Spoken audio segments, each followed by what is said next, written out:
session again, or if you want to send a link to other people who might be interested in the session, it's still it's going to be possible. And especially most important is like we are recording it for the people who might not be able to attend this evening. So I would like to first of all thank Ken for being here with us today. We had the opportunity to meet Ken before, and some of the people working in the pilot project also had the opportunity to see him live. And yeah, we know from his experience that he is really someone who knows a lot about e-safety. He's the online safety director of Southwest Grid for Learning Trust. They are a very experienced organization in the UK. They have been working for a couple of decades already on the topic of e-safety, ICT. And what is very interesting about Ken's profile is that he's not just an expert in the topic of e-safety, but he brings in lots of experience from his own personal life. He has been working in the classroom, he has experience teaching himself, and he also has experience as a father, and so also in his personal life he's in contact with young people, with children, using technology. So I think that brings in lots of knowledge, but above all experience that he will share with us today. Now, as you know, our e-safety, our MOOC, it's not just about e-safety, it's not just about social media, it's more about reflecting on how we can bring in social media literacy to the school. So it's not just about using social media or developing a social media strategy, but actually about literacy and how to make our children more aware about how to use social media, how to use it productively, creatively, safely, and in ways that can bring in something to their lives now, but also for the future. So, Ken, the floor is yours. If someone attended the meeting last time, you know you have time for the presentation, so that we will be able to see your slides, and we're going to be listening to you. And while that's happening, I want to ask participants to type down questions in the chat. And then I'm gonna, when your presentation is over, I'm gonna be reading some of the questions, summarizing some of the questions, and I'm gonna give you the floor, Ken, to answer the questions. Unfortunately, we don't have time for every participant to ask their questions live. So if you're interested in asking questions, you will have to type them, and I will ask them to Ken. Is it clear for everyone? I hope. Yes? Well, so Ken, thank you very much. And yeah, the floor is yours. It's my pleasure. Thank you ever so much. I hope you can all hear me clearly, everyone. It's a great opportunity for me to be able to revisit this with the Social Media Literacy for Change project. You know, in some of the pilot work, there was a lot of interesting observations that came out of the discussions from last time. And so during this presentation, I'm going to focus on the broader aspects of social media literacy. I will touch on some of the strategy stuff because I feel having a coordinated approach to this means that you achieve the most effective and positive outcomes in your use of social media within an educational context. But yeah, it's just great to have that opportunity. So thank you very much for inviting me. Okay, so let's start. I'm hoping you can all see the screen that I'm seeing at the moment. I've focused this around achieving those positive outcomes. And I must say, first of all, thank you ever so much for those of you who submitted questions to the team prior to this event. They've helped me shape a little bit about what I'm going to talk about in the next 40 minutes or so. I thought I'd start with examining, first of all, why having some form of strategy around this is really important than just diving in and, you know, letting your enthusiasm run away with you and have small pockets of excellence and small pockets of victory. Actually, if we're going to think about social media in its broadest content, and if we're going to think about literacy Literacy is an entitlement for every child, not just those children who are lucky enough to be in your class and you have the enthusiasm for it. So building something that is going to be sustainable and is going to work and is going to build on previous knowledge, I think is an important point that we'll explore in the first bit as well. Um, then I'm going to talk just briefly about making the case, because there's your enthusiasm as an educator and what you believe is going to be effective, and then it's convincing the rest of your organization and colleagues to fall in behind you and invest the same enthusiasm that you have into the project. And as we all know, with anything that is new, there are priorities. Very often there are barriers. There are people who think, well, I don't want to be part of this, or I don't know a lot about social media, so therefore, why does this affect me? So I'll deal with some of those barriers that you might face as well.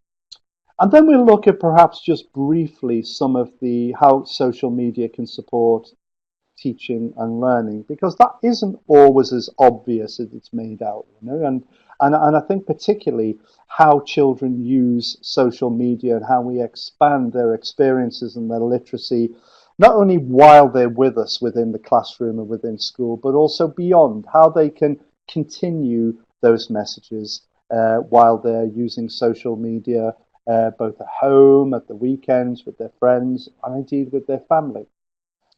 And then we'll look at one of the most difficult areas. So whilst you might find different ways in which to use social media and aim them at, say, one specific age group, how do you begin to plan that approach so that you plan for different age groups, and also too, you can you can design a scheme or a flow in social media literacy that builds on previous knowledge, rather than diving in just tackling one subject. How do you begin to move children to a stage in which they are independent, flourishing social media users that know how to deal with issues, that know how to take advantage of opportunities when they arise, that can be a valuable member of any online social group, and how you build that? Because our aim is to move children from a point of view where they are dependent on us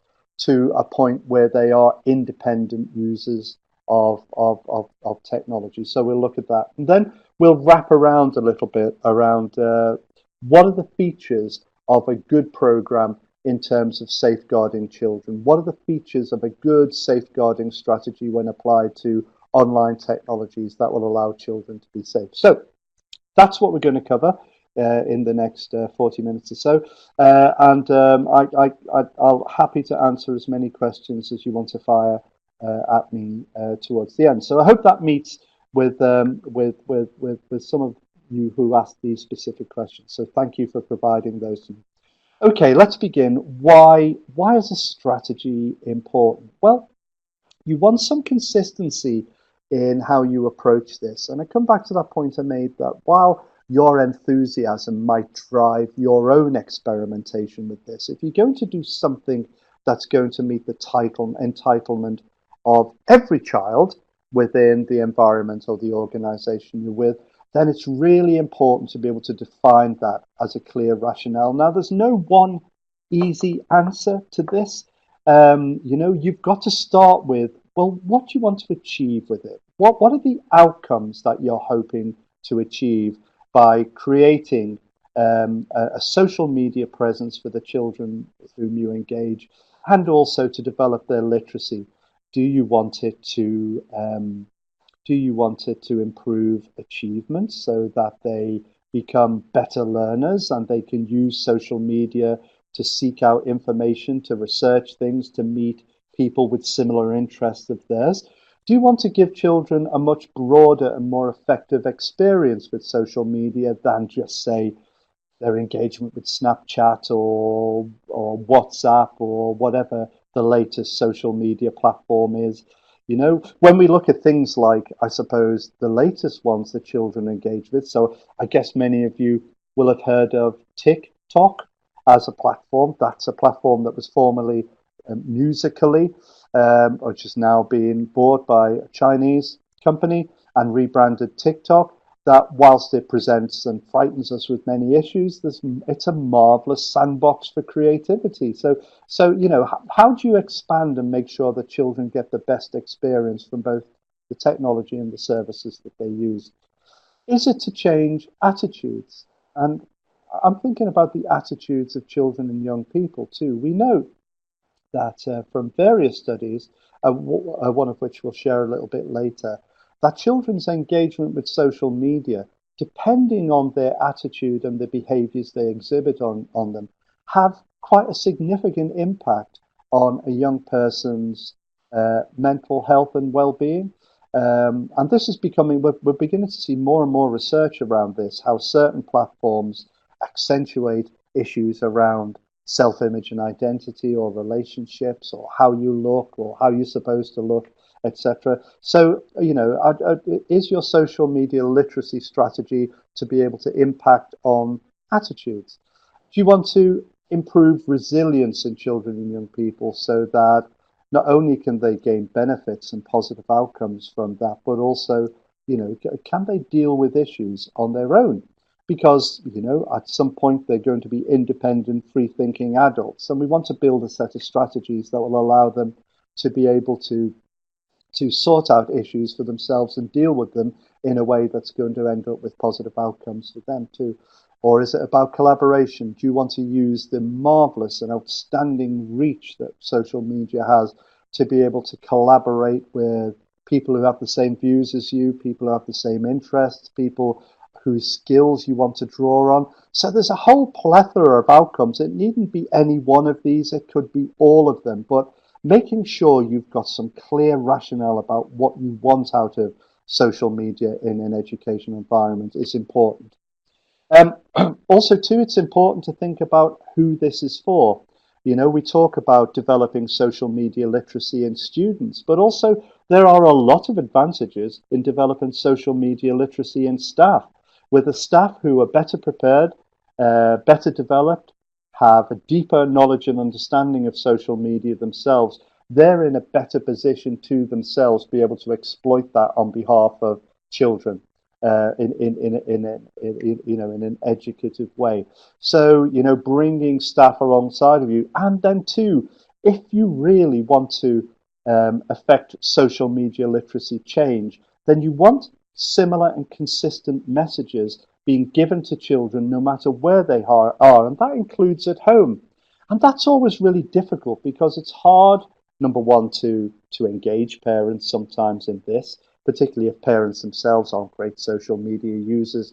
But sometimes if they are great social media users, it's hard to change their attitudes because they're already set. Remember, many of the parents who are sending their children to school now are the generation that drove the things that we see around social media, its use, the choices, the technology itself, but also the behaviors that grow up and the attitudes around that. So that, parents and families are important components of that. And who are you going to get to support you? You're going to have new people. You're going to have agencies. Is it to be able to meet the requirements that you have from government and so on too? So those two things are important parts of a strategy too. And then you have to choose which technologies you're going to engage in. Or perhaps it's not to do with technology. Perhaps, first of all, once you've decided the outcomes, you choose the technology that's going to best support those. At the moment, there's a lot of worry around the technology that's provided at the moment, I think. When we look at things like Facebook and YouTube, Skype and Twitter, they're not educational products. They may be aspects of it that might be adapted for education, but they're not educational products. In fact, they are commercial products, and they're based on a business model about collecting data.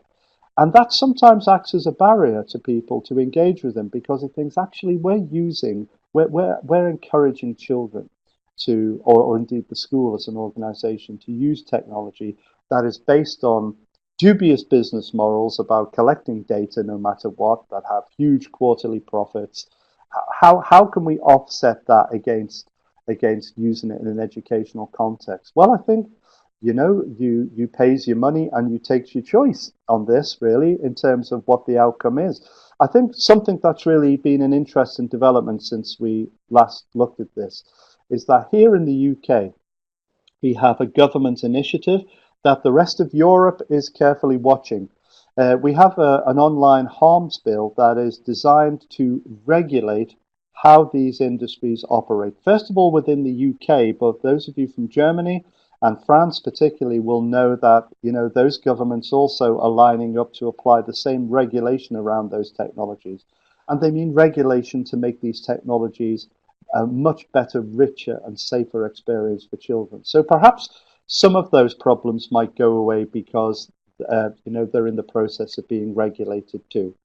And then you have to think around what's the capability that your organization has to be able to make social media literacy work.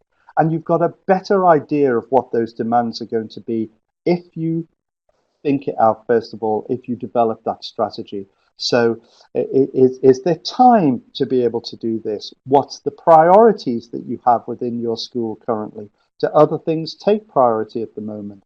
Do you have the staff to be able to deliver it, or indeed the expertise on the staff to be able to deliver it? And with any new strategy, there are always financial implications in terms of how much it might cost to implement this stuff, how much technology you might need to be able to monitor and moderate it, how much it's going to cost to develop staff expertise. All of those things are in the mix, but they're made easier. Those decisions are made easier if you have a clear strategy around how to put this together. And with a strategy too, it also means that you need to consider the preparation that you need to put in place so that you have a clearly defined set of expectations. That might mean some of your policy might need to change around social media. You might have to check out, first of all, what it is you might have to cover. And to ensure you're meeting a duty of care, some of you might find yourself in the situation of having to perform a risk assessment. While all of these things look onerous, that look something extra, and that all you want to do is dive in and get this stuff working, it's always good to put that groundwork in, first of all, to be able to make sure that you are prepared and that you've made that business case for an effective strategy too. I did put this in, but I'm not going to reference this. I'm just going to look at some of the outputs of why you might want to be able to argue this. Is about the curation of materials. You can save time by automating different aspects of it. You can repurpose content in lots of ways. You can reach out to a wider group to be able to advertise your school. And indeed, all of these particular social media mechanisms come with live streaming facilities that will allow you to record and celebrate and share with parents or whoever engages with your school events as they happen in real time too. Okay, so let's say you are keen on making this happen and you've done all the groundwork, you've pulled a strategy together and you take it to your school leader. How do you make the case? So how do you make the right business case, and what do you need to consider about this? How do you persuade people? Well, there are some barriers that we know you have to get over. The first one is the enthusiasm and expertise of those people that you're trying to bring along on the journey with you. I think this has got a lot better, and I'm going to say this humorously and slightly tongue-in-cheek, but we know that older members of staff are very often put up barriers around this because it's not within their sphere of expertise or experience, so are very often hard to bring along. But I think right across Europe and certainly here in the UK, I don't think we've ever had a more trained, enthusiastic, passionate, research-led group of teachers working in education than we have right now here on the well over the threshold of the 21st century in 2019. I think the expertise and the enthusiasm of staff we have now is certainly very different than when I was teaching. So I think that's less of a barrier now. We used to say, oh, we're waiting for old ones to either retire so that we can move things on. I think that's changed massively. But having said that, you will still get pockets of resistance around staff. They're easier to change if you have really clear outcomes as well. Some people generally may very well be resistant to change. The change process in any strategy, whether it's maths, physics, biology, chemistry, literacy, languages, it doesn't matter. That change needs to be managed well, and it needs to be led well as well. And by leading, I think for those of you who are on this call right now, I think you are the champions of this. You're here because you want to be, and you're here because you think this is important and will affect change. Um, but leaving it up to one person is a difficult strategy. It doesn't allow you to sustain a strategy. It doesn't spread it across a wider body of expertise. Put together a team of people who are going to help you, even if that team is really small, 3 of you. You're going to have a better chance of being able to convince people that this is the right way forward if you focus on that too.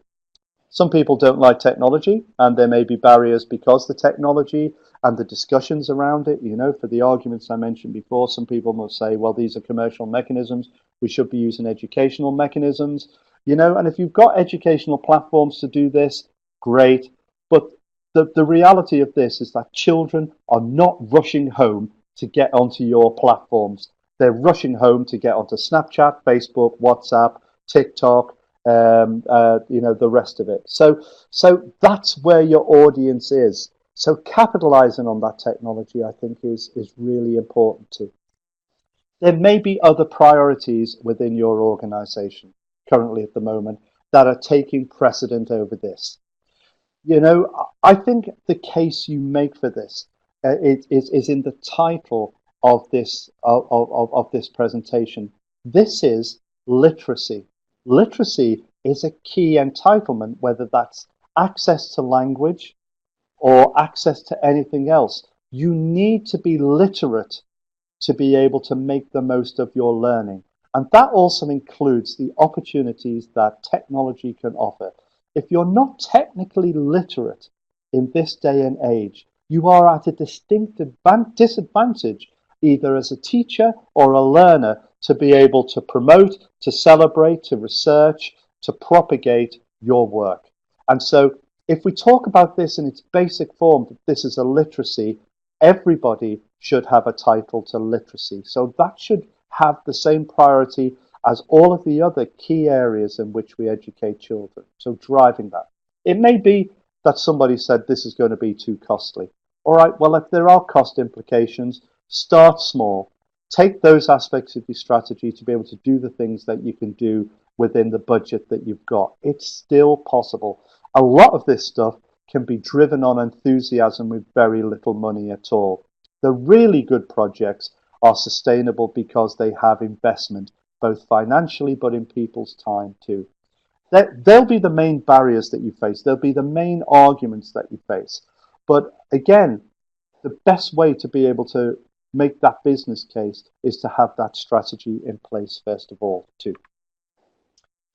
Okay, I hope you can all still hear me okay, and that this is clear. And I hope I'm not going too fast for anyone, or my English accent is not obfuscating anybody. Okay, this is a difficult one. So some of you asked questions around. Okay, so let's have a look at social media. Why would we do this? What's the impact on teaching and learning? And again, I'm just going to summarize a few areas that you can make the case for, okay? What's the impact of this?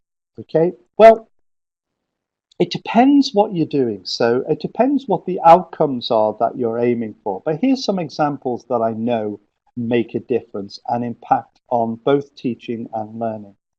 The first one is that I'm going to try and put this into the context of, let's say, creative writing or writing poetry or any form of writing or reports that we ask children to do all the time.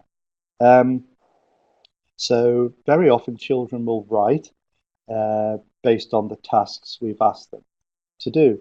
And their audience very often is one person, and that's you.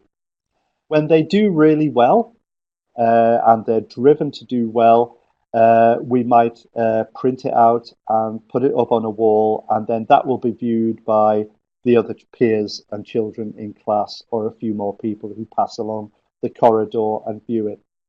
Um, the drivers for doing well when we're writing nearly always depend on the audience. You know, if they're writing something just for you, that's a very different challenge than if they're writing something that the world can see. And we found that with simple social media writing, like for example, blogs and wikis and publishing pieces of writing on social media, all of a sudden it becomes important that what people view has good quality. So it almost builds in a self-governing quality control about children when they're writing. It's a very, very different thing writing for your teacher than writing for a world audience, a potential world audience where tens, hundreds, thousands of people may read what you've done. And that is a great driver that drives all of these things that we know about revision of writing, that makes people go back, that makes people quality assess what they've done, that makes people research and find better ways to improve their writing. In projects where we've run blogs and wikis here in the UK, particularly for boys who notoriously are difficult people to get to achieve well at writing, certainly here in the UK, it's had a significant impact on the grades that they have and on achievement, in particularly for writing and secondarily for reading. And so providing a right audience is what social media has been designed to do. And so being literate in social media will then encourage children to be able to write in a way where their social media posts are going to be read by a lot. Um, so in terms of providing opportunities for celebration, you know, we go back to that thing about pinning something on the wall. Well, it's great to have a sticker, or it's great to have a big red, big green tick or a star, but actually it's much better to celebrate your writing by putting it out there and showing it to a wider audience.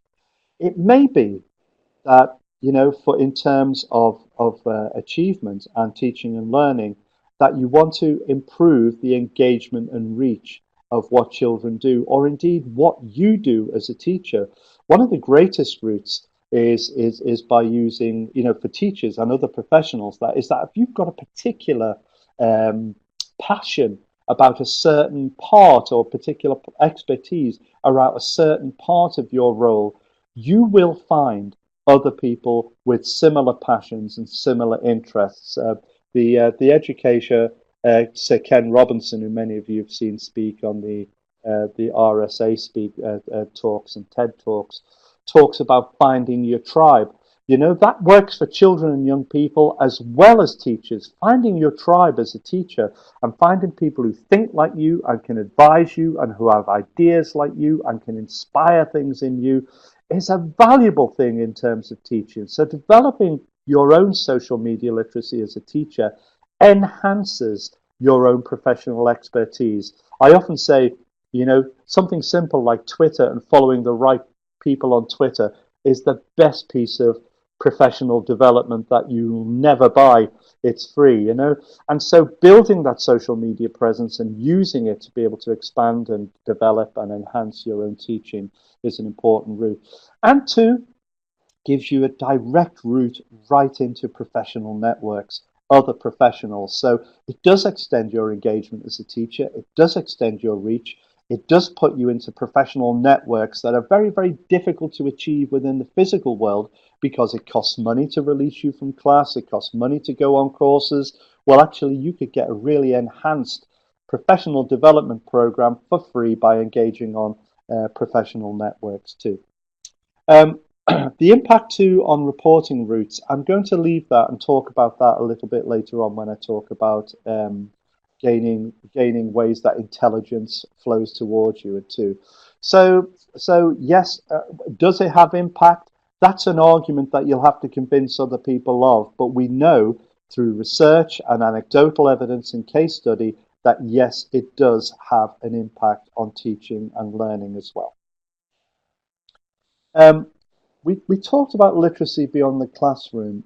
Some of you asked, well, how do we begin to develop literacy, not only from an educational perspective, but also how do we begin to build literacy in how children use social media beyond the classroom and within a social context? Because we know for ourselves that there are many issues that children face in their own use of social media that we think we could affect. We think we could create better opportunities for them to make them more successful. I like this word. How can we help children flourish with social media rather than sometimes the banal and very low-level things that they do with social media? So the first thing, I guess, is to understand what children are doing.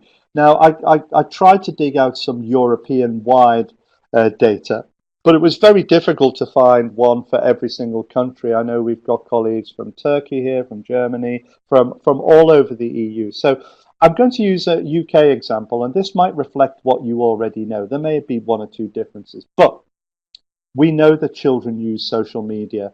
And this is the league table here for the UK.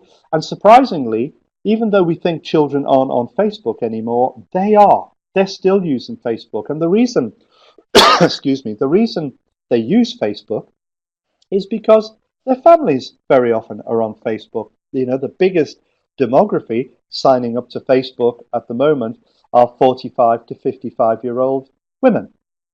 Now, kids generally don't want to hang out with 45 or 55-year-old women, but they might be their mums, their nans, their grandparents, their relatives who they need to keep in contact with.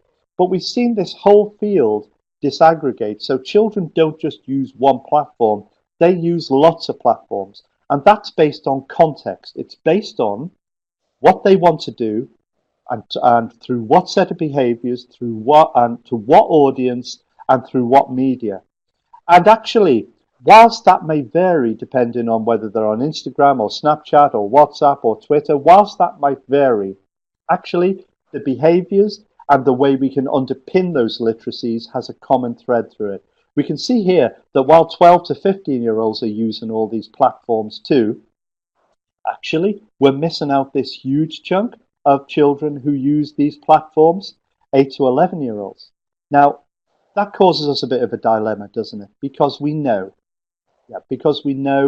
that 8 to 11-year-olds really shouldn't be using these platforms. But the reality of it is they are. We know these platforms are for 13s and over, but these platforms have no way to be able to define or verify how old someone is.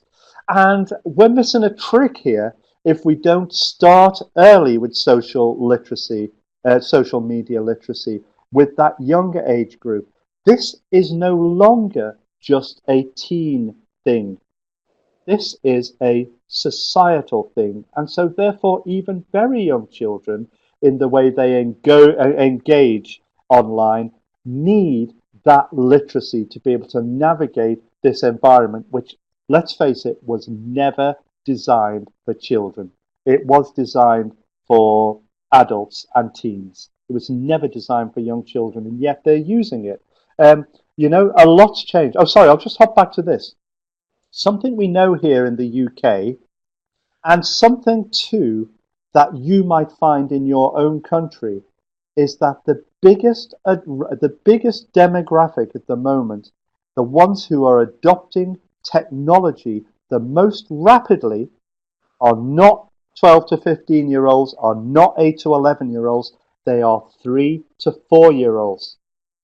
And that means, that presents us with, you've probably seen this yourself, if those of you work with very young children, you can see they already come to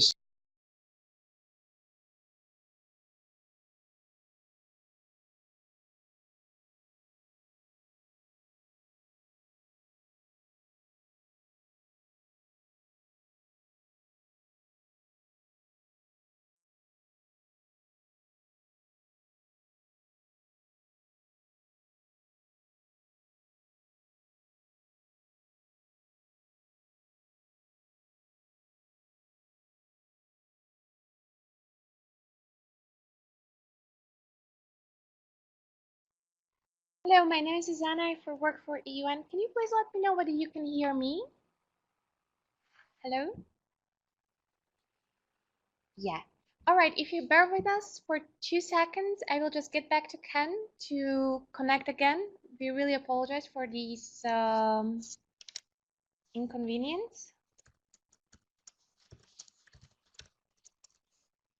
Just please give us 2 minutes. We are working on it. Sorry about that. It has been a very interesting presentation so far. I'm kind of sad myself that it's interrupted.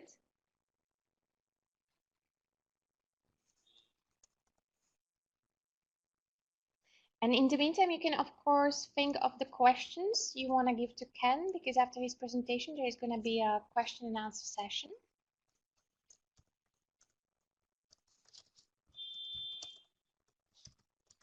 Perhaps you wish to use the social media yourself in your classroom, and you might not be sure how to do that.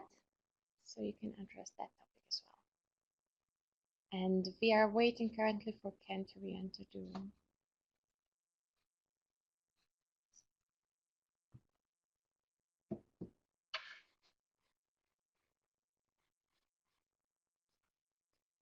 Ken, I don't know if you can hear me.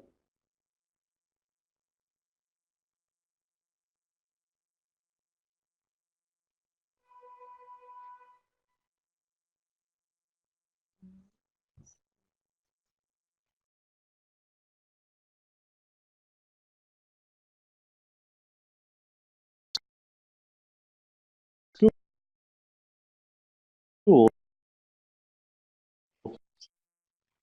Still, With please bear all with of us for this 1 and minute. swipe.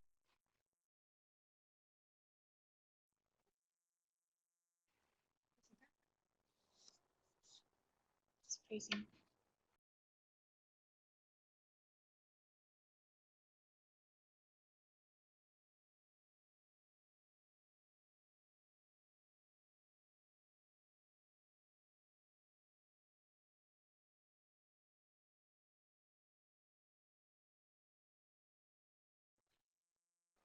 Ken, could you please let us know in the chat whether you can hear us?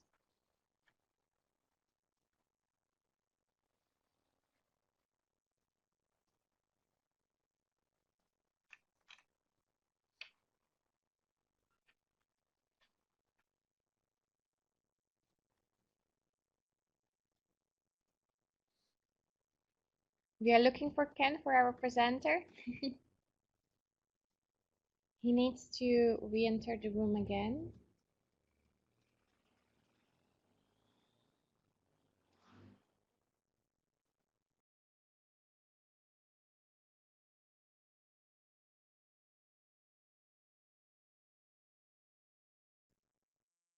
We have other voice. We are having problems with Ken's connection. I see Ken exited the room, so we'll wait for him to come back and the presentation will resume.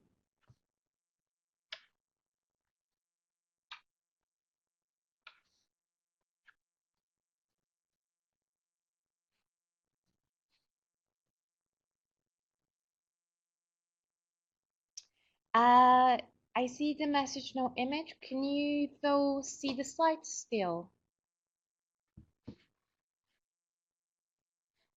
The slides are okay?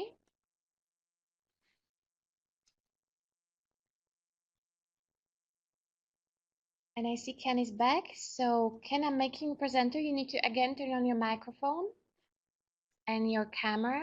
Yeah. Yeah, that's much better. Can you please turn on your camera as well? Yeah, got that. If And you, then, sorry about that, right, everyone. so I'm not in my usual building, so I think the cleaner has probably pulled the plug out to put the Hoover in, to put the vacuum cleaner in, and switch the internet off. I don't know. Can you no see worries this? at all. Yeah, the slides are intact. The last slide I remember was this one about the Ofcom. Okay, And so so this one I want to be able to start talking about here. So planning for different age groups, is that okay? okay, yeah, the last topic I remember you were talking about was about the 3 to 4 years old using the social media, etc. Oh, right. And then did I lose connection then, did I? Yep. Yeah, this slide, exactly this slide. Okay, yes. So I was talking about 3 to 4 year olds. Okay, and right. So I'll run through this quickly because I know we're at time. You know, actually, what this slide tells us is that very young children are using technology as well. So building your social media literacy strategy shouldn't just be something that we target at teens. It's about targeting very young children. 1 in 5 children here in the UK, and you might find this yourself, own their own mobile device. And that shouldn't surprise us because there are environments where all this stuff is modeled around them. So what I'm saying is that if you work with very young children, as some of you might do, then I think targeting this for very young children is equally as important as developing something for teens. This isn't just a teens thing. This is an entitlement for very young children as well, too. Um, I won't dwell too much on this because it summarizes all the things that we've changed. You know, when we first started talking about social media literacy 5 to 10 years ago, it was a very different environment than it is today. Lots and lots of things have changed around there, and we need to create a social media literacy approach that works for everyone. If it's become something that is societal, we are in a society that's immersed in social media, then we need to make sure that what we come up with is appropriate too. I was talking about this slide that there's a lot of different ways in which people are concerned about what children do online. I don't know whether I was cut off before this, but I'm going to use this slide as a way to express, because these are what people are most concerned about, adults are most concerned about. And they tend to be the high profile, low frequency things. Child exploitation, they're all important. Strangers contacting children, bullying, unsuitable content for children. But they don't impact on the majority of children. They impact on very few. The things we concern ourselves about less are all the stuff down below. And they are the things that most children face every single day. So really, we need to flip this whole thing on its head and say that whilst those big risks are still really important, actually the things that impact most on children's health, well-being and lifestyle are all these things down here about addiction, screen time, targeted political messages, offensive languages, bad language, antisocial behavior, harmful speech, hateful speech, fake news. They are the bread and butter of social media literacy, and they're the things we need to address, as well as those top concerns as well. When we plan for different age groups, I was talking about this, there's very few resources out there that give you a full scope and sequence around this. However, we have developed here in the UK something that's been adapted and used right across Europe. And I'm going to just draw your attention briefly to it because it's a great starting point. This is called Education for a Connected World. It starts with very young children, right the way through to age 18. And what it is a framework about the things we should be discussing with children around all the things I've discussed so far. Not just about being safe, but how to be productive and effective users of technology, particularly within a social context. And you'll see it's made up of 8 strands, and those 8 strands are particularly applicable to social media. And some are firmly rooted in children's social online experiences. So if you look at the strands around self-image and identity, so in other words, when I'm engaging people within social media, how does that impact and come back on me about how I think of myself and other people? How do I create really effective online relationships so that I can raise my own reputation with people and become a really effective online member of an online society? How can I manage online information so that I'm drawing the best that I can from it? And how can I build my own online reputation in terms of health, well-being and lifestyle? How can I engage in technology in a way that's not going to impact negatively on me in terms of health, well-being and lifestyle too? If you want access to this, I'll provide it on a link separately and circulate it around the group. It's all in English at the moment because it's a UK resource. When you get into the framework, so if we dive straight into online reputation, This is for the age group 11 to 14. And you can see some of the things that we're trying to encourage children to consider here. And they're very, very different than those old online messages that we had before about don't talk to people you don't know, don't post private information online. Actually, there's a lot more finesse around this. I can describe and assess the benefits and the potential risks. I can describe what's appropriate to say and do in different online settings. I can explain and give examples of how what I write online can also affect me and the people around me. I can explain strategies to protect that personality. I can monitor my online reputation. I can identify some of the key laws in my own country that govern how I can behave. That's a much more focused and one that achieves better outcomes than the older messages that we have. So currently, Southwest Grid for Learning, for whom I work, are resourcing each and every one of the 339 statements in this framework with easy to access, informative activities that you can access, first of all, in English to be able to shape your social media literacy strategy. In fact, it's designed for that sort of resource too. So there are resources out there where you can build something that is very meaningful. But when you're designing your strategy or talking about your strategy, don't forget those two ends. You know, this isn't a teen thing. Very young children are engaged in these environments. How do you set the foundations for them too? I'm going to talk very quickly. I know I'm near the end.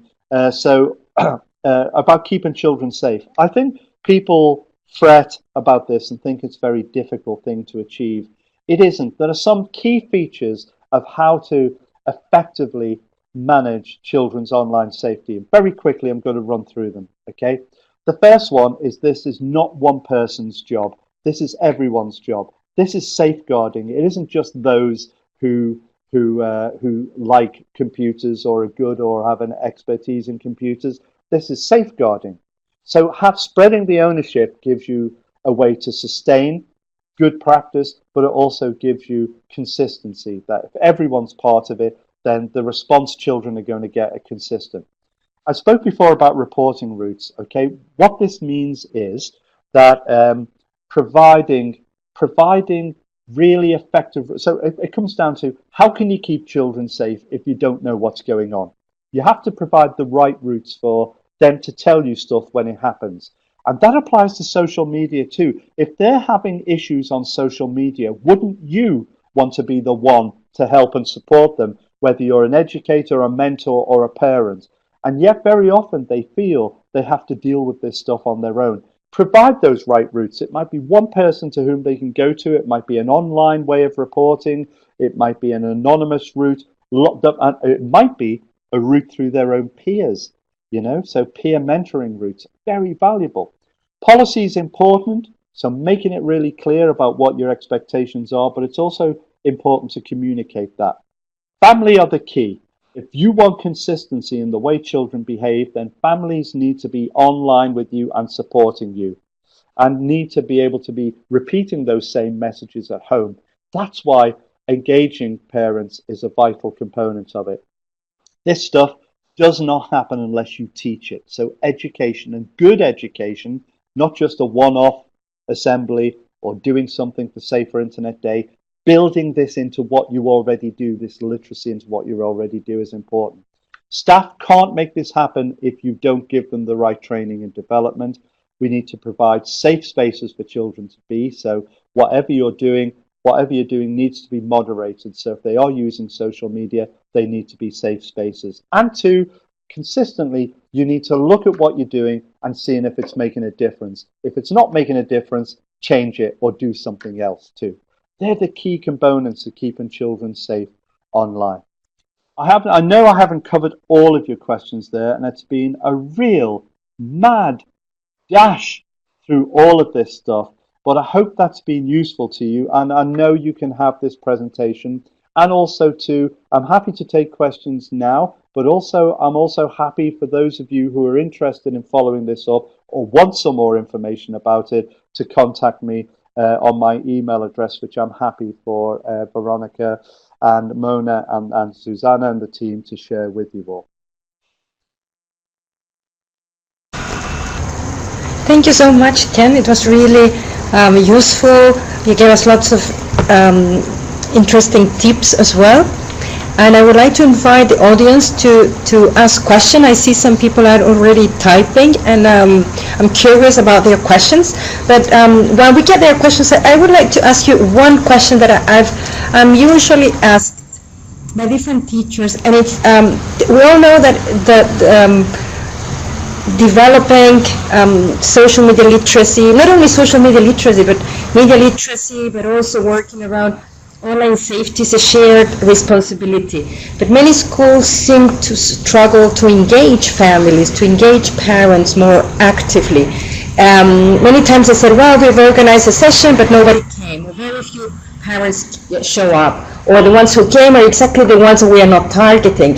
Do you have some concrete tips or ideas that could help teachers to engage families more in the process? And also maybe some ideas for inspiration about engaging them, not only when it comes to educate them, but also like to maybe help the school develop the policies, engage them more in the process of creating a strategy for the school. And how could you give us some advice? Yeah, absolutely. Thank you. It's a great question. I've been part of events that a school has organized around all of these things that you say. And I've been at events where only one person turns up. I know I've been at an event where two people turned up, and they were both a couple. So one was a man, and one was a wife, and the other one was a husband. And I thought, I can't do anything just with two of you. I can't speak to an hour and a half with two of you. And he said to me, well, you better had. He said, because I've taken 2 hours off work to come along to this. So I had to do a presentation, full-blown presentation, for an expected audience of 800. 800, only two people showing up. So yeah, that's true, engaging families. So if we're organizing events and nobody's coming along to them, it's the wrong strategy. It's the wrong strategy. Obviously, you might think you're ticking the box and providing the right thing, and then what results from that is you think, well, people aren't concerned about this, so I won't organize it again. Actually, there's a whole range of strategies, and I've written quite a long piece, but it's all indexed, which is called "How to Engage Parents in Online Safety," and this applies to any technical strategy. So it's got lots and lots of broken down tips and strategies about how you might do it. So they're all very different, and I'll share the link with you all rather than talk about it right now. But the essence of it is that the most effective way to change a culture is to drip feed it into the culture. Okay, so today I've had 45 minutes with you, and I've bombarded you with lots of different ideas, and you might go away from that and you'll take away sort of 2 or 3, perhaps 4 messages that you think are relevant to you, and that's okay. That's effective. That's the way these things work. But actually, over a period of time, if you really want to affect change with parents and reach out, drip feeding this information through different ways is the most effective. So into newsletters, into book bags that go home, into event programs, dotted around places where technology is used, dotted around where parents congregate, key messages that might be related to your policy. As soon as you begin to drip feed and raise awareness of those things, you begin to change the culture within parents. There's some very definite strategies that you can do. One of the best strategies I saw a school do was the children had an assembly, and parents tend to turn up for an assembly or a play or a school play because their children are in it. And as soon as the doors were closed, they started off the event by running a 10-minute session on what their expectations were around keeping children safe online. It's almost like grabbing your audience when you have them together. Another great opportunity too is when parents gather for things like sports day or nativities or Christmas plays or Christmas productions. Very often that's a great opportunity for you to begin to talk with them about sharing content online, because very many of us have this problem, don't we, that when we run nativities or I don't know school plays, that we have this big worry about whether parents are allowed to take photographs and what they do with those photographs afterwards. That's a great opportunity to talk parents about sharing and what your expectations are of sharing. And because I think parents should take photographs at school events.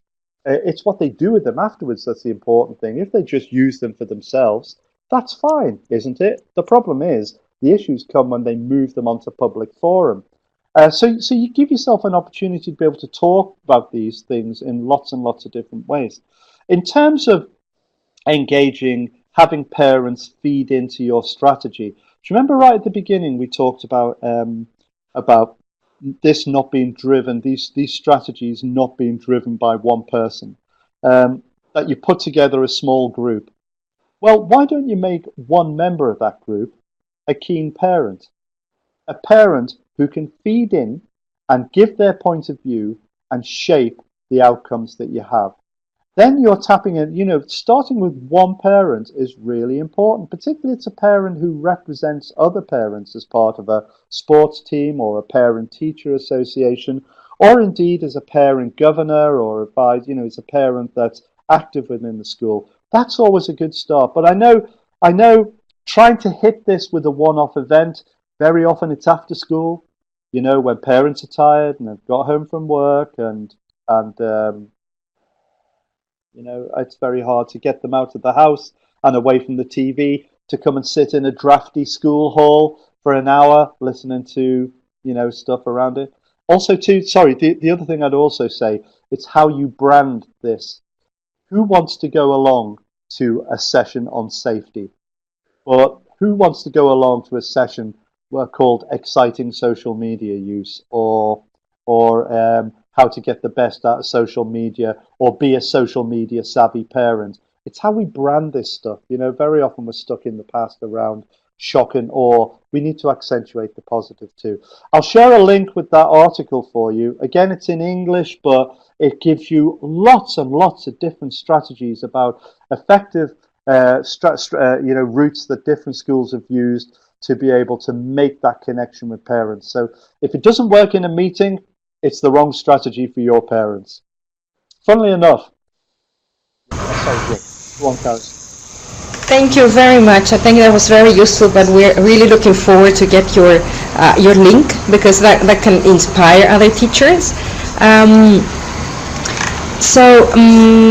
also wanted to ask you something about, you said one important point was also to build literacy, social media literacy, into what the school is already doing, right? Could you give us some concrete tips or some very concrete examples of what you mean by this? I mean, I can assume, I imagine, just if you're working on a particular project and then you could link that, but could you give us more concrete ideas of how that could happen? Yeah, absolutely. So,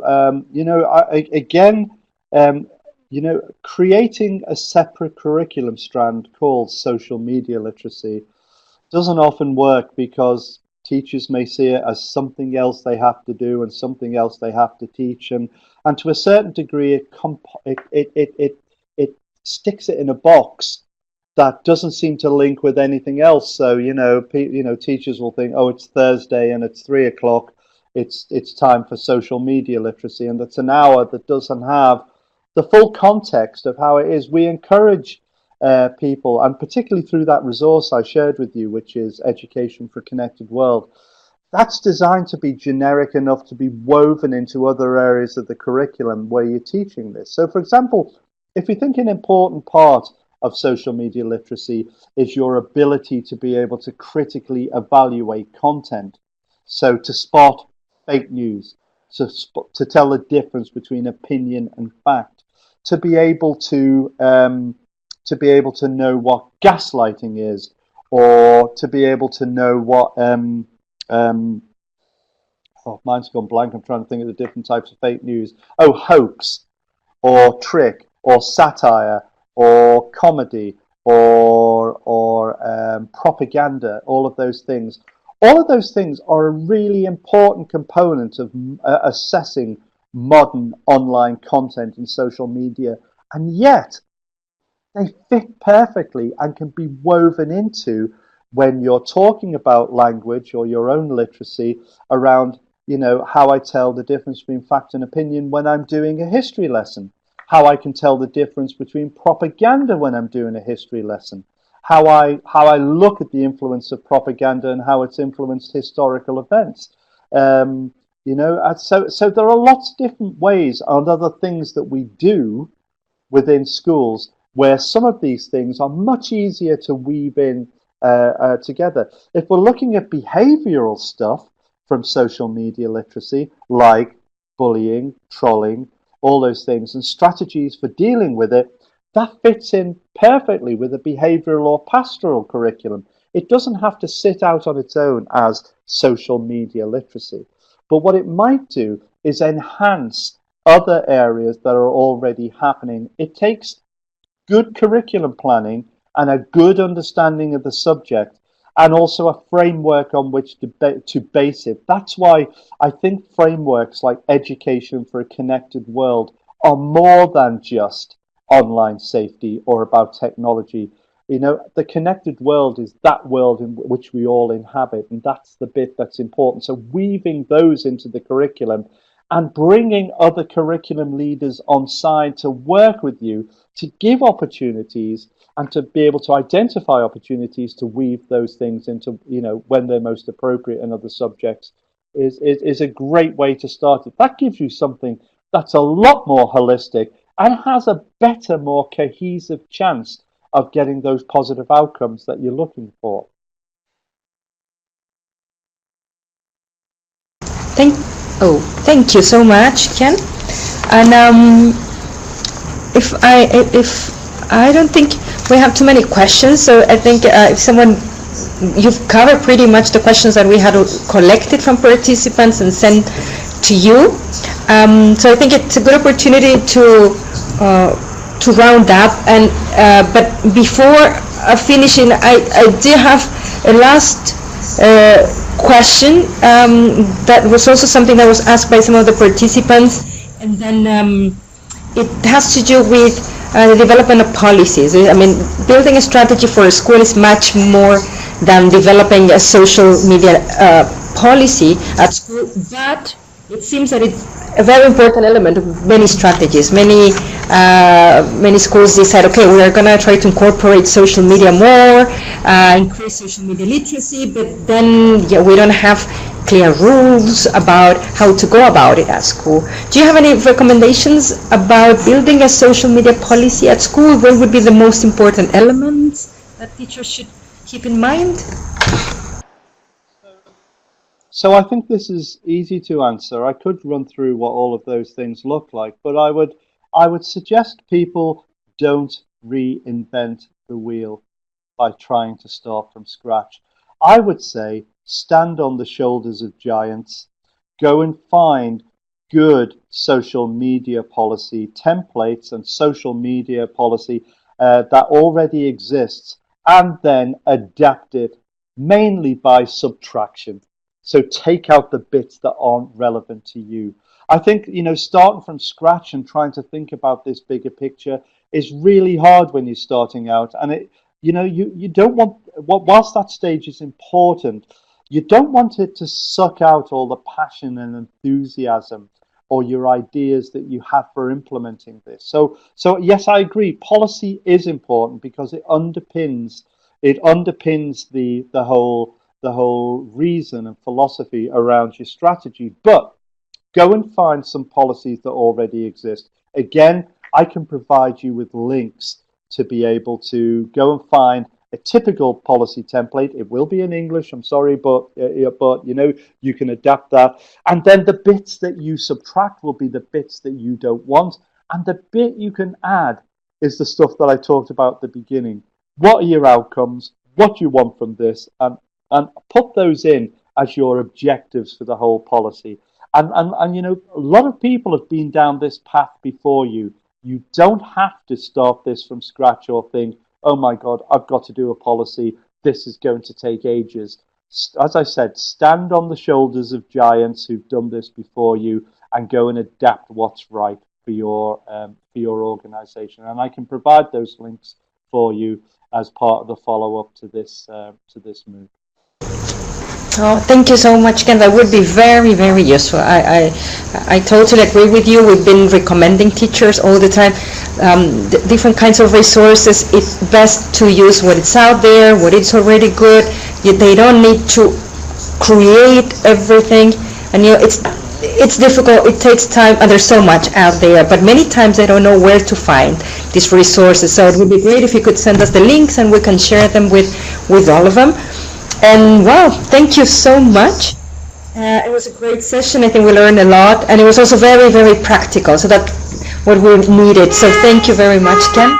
And it's my pleasure. It's my pleasure. And can I say, I haven't met all of you there. I know there are quite a few participants there. Thanks ever so much for turning up. It's lovely to be able to meet you all virtually. And you never know, one day might be able to meet you in real life. But until then, thank you so much for your enthusiasm and your expertise and your fortitude and resilience in spending an hour and a half with me, sat here in this room in Cambridge in the UK.